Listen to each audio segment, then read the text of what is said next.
comment acheter du Bitcoin et le protéger sur Cold Wallet pour éviter qu'une plateforme fasse faillite et que tu perdes tes investissements? Et ben c'est ce qu'on va voir dans ce tuto. Donc on est parti sur mon écran. Alors dans mon cas, moi pour acheter du Bitcoin, je passe par Bybit, notamment par rapport aux frais, parce qu'ils sont à 0,05%. Donc pour donner une idée un petit peu en termes de frais, qu'est-ce que ça peut donner si j'achète 1000 $ de Bitcoin? Donc on est à 0,05 juste ici, donc divisé par 100, ça nous fait ici du 50 centimes. Si maintenant on achète du coup un plus gros montant, donc 10 000 $, là il me semble que ça doit faire 5 euros je crois. Alors divisé par 100, on est à 5 euros. Et après forcément voilà, plus les ordres sont importants, plus en termes de frais ça paraît plus important, mais c'est un frais fixe de 0,05%, donc c'est vraiment hyper intéressant. Par rapport à ça, donc si tu n'as pas un compte Bybit, je te mettrai un lien dans cette vidéo qui te permet directement de créer ton compte gratuitement et au-delà de ça d'avoir un bonus de 20 $ d'USDC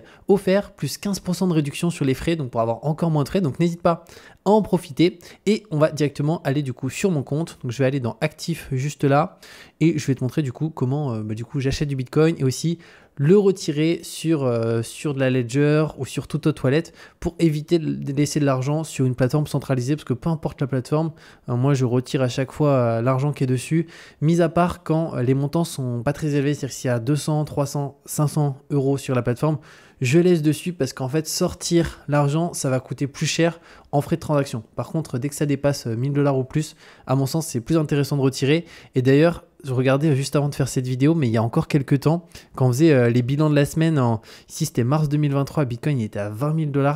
Donc c'est vrai, c'est assez dingue maintenant le prix du Bitcoin par rapport à il y a encore à peine 2 ans. Ça a beaucoup monté, mais moi ma stratégie, je l'ai déjà partagée, c'est vraiment de l'accumulation. Donc le but c'est d'accumuler des satoshi sans avoir une stratégie de revente ou de timing précis là-dessus. Donc pour acheter du Bitcoin, du coup la première étape ça va être de déposer des fonds. Donc là tu peux aller dans Deposit juste ici et tu as plusieurs manières. Du coup tu peux soit déposer de la crypto directement, donc de ta Ledger ou n'importe quelle wallet directement sur Bybit pour pouvoir acheter après du Bitcoin. Et sinon tu peux aussi, deuxième possibilité, c'est acheter directement avec ta carte du Bitcoin, mais moi ça je te le conseille pas. Pourquoi? Parce que tu vas pas pouvoir choisir le prix spécifique auquel tu souhaites acheter, c'est-à-dire mettre des ordres limites. Donc moi je n'utilise pas cette solution. Et la troisième c'est de faire des dépôts en euros directement par virement. Donc là ça te permet de déposer des euros et après par la suite tu peux acheter du Bitcoin très simplement avec les euros que tu as sur la plateforme. Donc pour pouvoir acheter, on va dans Trade juste ici.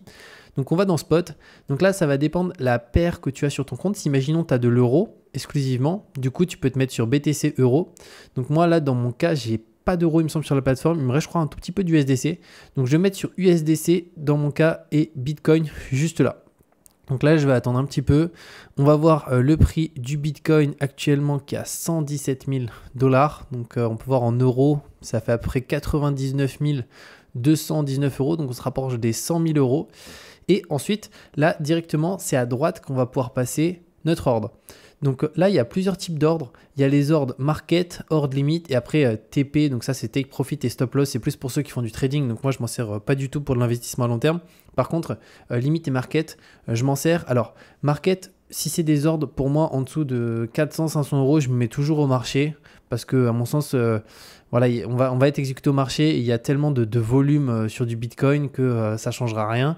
Par contre, si quelqu'un passe des gros ordres, là, ça peut être plus pertinent de passer des ordres limites. Comme ça, on peut définir le prix spécifique. Si, imaginons, on estime que le Bitcoin à 117 340, c'est trop élevé. Là, ici, on peut voir un peu les ordres à l'achat, les ordres de vente. Et moi, je me dis, je suis prêt à acheter du Bitcoin à 117 000, juste ici. Et là, automatiquement, si je lance mon ordre, il ne va pas s'exécuter, mais juste pour montrer. Alors déjà, est-ce qu'il me reste un peu d'USDC sur le compte? Voilà, si, il me reste un peu d'USDC. 60 USDC, ça va permettre de faire le tuto. Donc imaginons, là, je clique directement sur Buy. Donc je vais attendre un petit peu. Là, j'ai un récapitulatif, je reclique sur Buy. Et là, automatiquement, ordre ici, il a été approuvé avec succès, mais il n'a pas été exécuté. On peut voir, il est juste là, mon ordre. Donc là, je suis prêt à acheter du Bitcoin à 117 000 $ et 61,07 USDC. Donc là, si le Bitcoin, imaginons, l'ordre là, je le laisse courir une semaine et que le Bitcoin passe à 117 000, automatiquement, ça va s'exécuter. Bon, là, je vais l'annuler dans mon cas parce que je veux acheter du Bitcoin tout de suite maintenant pour te partager. Donc, je vais faire cancel. Donc là, mon ordre, il est annulé. Donc, automatiquement, mes USDC, tu vois, ils vont être juste là. Donc, il n'y a pas de frais hein, sur une annulation d'un ordre sur Bybit. Donc, ça aussi, c'est un bon point. Donc là, moi, je vais mettre au market. Je ne vais pas mettre d'ordre limite. Je vais acheter directement le maximum. Donc voilà, 61. Je fais buy juste ici. Là, je clique sur buy une nouvelle fois. Et là, automatiquement, je peux voir que mon ordre, il est plus dans open. Donc c'est bon, il a bien été exécuté. Normalement, j'ai plus rien. Voilà, on peut voir que j'ai plus...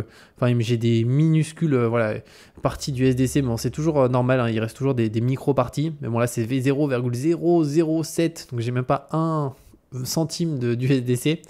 Mais voilà, donc à partir de là, j'ai mon Bitcoin. Et après, pour pouvoir retirer... Donc pour ça, on va dans Asset, on va juste là.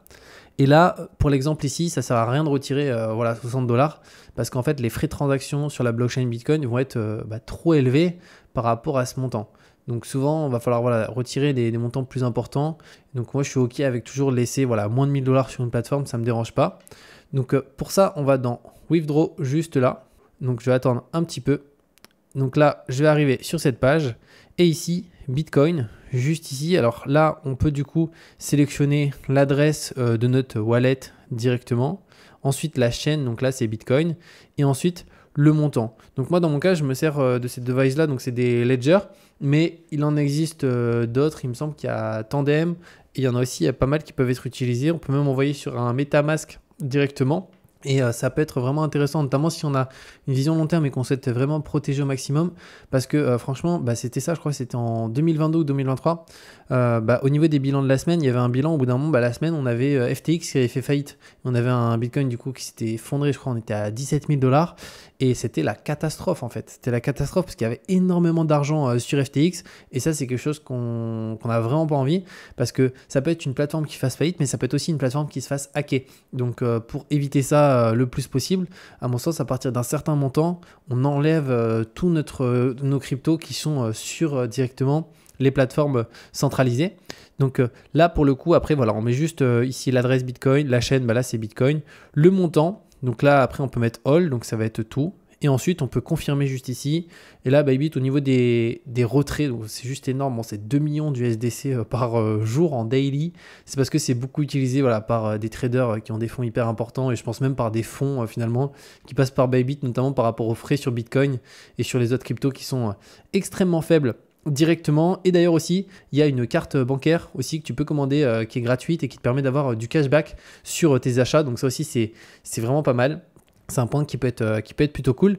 Donc voilà par rapport à cette vidéo sur comment acheter du Bitcoin directement facilement et ensuite le protéger sur Cold Wallet. Comme je t'ai dit, de toute manière, je te mettrai un lien sur cette vidéo qui te permet de créer ton compte Bybit gratuitement. Au-delà de ça, d'avoir 20 $ d'USDC et 15% de réduction sur les frais de transaction. Donc c'est juste hyper intéressant. Et on se retrouve de toute manière très bientôt pour de nouvelles vidéos.